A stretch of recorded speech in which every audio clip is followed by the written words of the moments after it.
market is grappling with intensifying geopolitical risks as uncertainty swirls over the impact of tensions surrounding nations such as Iraq, Iran and the US, according to Goldman Sachs Group Inc. While Iraq's government is clashing with Kurdish forces in the north of the OPEC nation, raising the prospect of output disruptions in the region, both sides have an incentive to keep oil flowing due to low production costs and high revenue available per barrel, according to the bank.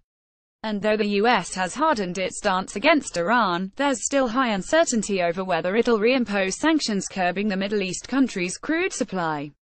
Oil jumped almost 3% over the past two sessions as weeks of tensions following a Kurdish referendum on independence from Iraq on September 25 flared into open conflict in the oil-rich Kirkuk region.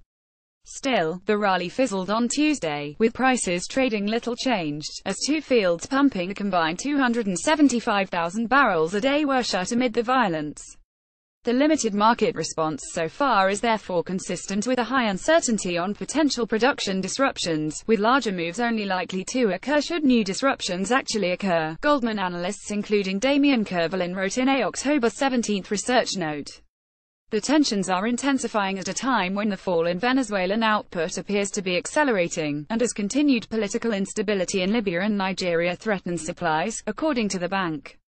The $1.50 a barrel rally in Brent crude, the benchmark for more than half the world's oil, since Friday morning could be interpreted as reflecting expectations for an outage of 250,000 barrels a day over 3 months, Goldman said. Given the still elevated uncertainty on oil disruptions occurring, it could also be seen as a reflection of a 30% probability of a 6-month 500,000 barrel a day disruption, according to the bank. Baghdad piggybacks its exports from Kirkuk with Kurdish shipments through a pipeline run by the semi-autonomous Kurdistan regional government that transports crude to the Mediterranean port of Ceyhan in Turkey. Iraq, the second-largest producer in the Organization of Petroleum Exporting Countries, pumps most of its 4.47 million barrels a day from fields in the south and ships it from the Persian Gulf port of Basra. Iraq can benefit from higher revenues for the oil only if it reaches an agreement with the KRG and Turkey does not interrupt flows through its port of Ceyhan, Goldman said. Yet this doesn't rule out sustained production disruptions as Iraq has less downside risk, given its southern exports, than the KRG if flows to Ceyhan are interrupted and global oil prices rally, according to the bank. In the case of Iran, Goldman said while several 100,000 barrels of Iranian exports would be immediately at risk if secondary U.S. sanctions were reintroduced, it sees no immediate impact on oil flows.